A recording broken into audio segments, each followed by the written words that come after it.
اشترك في القناة وفعل زر الإشعارات، وأيضا لا تنسى دعمنا بلايك. بسم الله الرحمن الرحيم. زمن الايه؟ زمن الموت.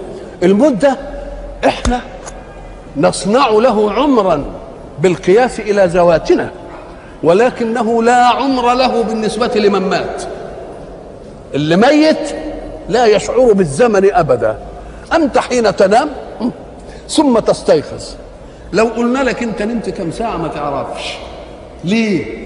لأن حساب الزمن إنما يأتي بتتبع الوعي للأحداث في الزمن، وأنت نائم لا أحداث، فما يبقاش عندك زمن. ولذلك الذين طال نومهم قالوا إيه؟ لبسنا يوما أو بعض يوم، مع إنهم لبسوا 300 سنة وازدادوا إيه؟ طب إزاي يقول لك يوم أو بعض يوم؟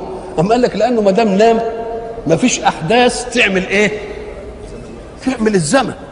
فيبقى المسألة بالزمن. ولذلك إيه؟ كأنهم يوم يرونها لم يلبثوا إلا عشية أو ضحاها. امال الطول ده بقى بتاع اللي ماتوا من أيام آدم، ده طول بالنسبة للأحياء، إنما للأموات كده هو من مات فقد قامت قيامته. ساعة ما يموت يلتفت يلاقي الإيه؟ لأنه ما فيش وعي، خلاص تنتهي المسألة. إذن فعذاب الحياة الدنيا شيء، وبعد ذلك يأتي عذاب القبر. يبقى كلمة يردون ليوم القيامة وعذابين، عذاب في الزمن الأول الحياة الدنيا، وعذاب في مين؟ في القبر.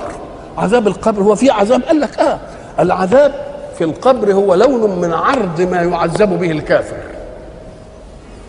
ولذلك اقرأ إن شئت قول الحق سبحانه: أعوذ بالله من الشيطان الرجيم، في قوم فرعون: النار يعرضون عليها غدوا وعشيا ويوم تقوم الساعة أدخلوا آل فرعون أشد العذاب.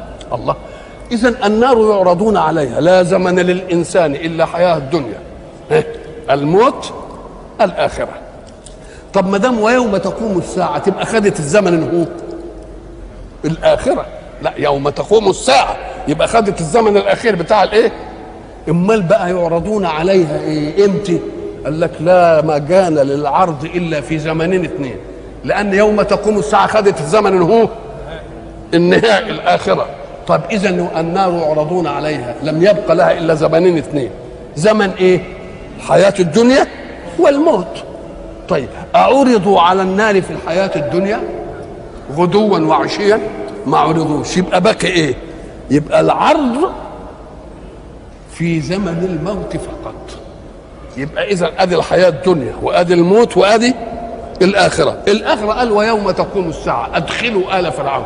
يبقى اذا الاخره محل الادخال لا محل العرض، والدنيا ما حصلش فيها عرض، يبقى لم يبقى الا ايه؟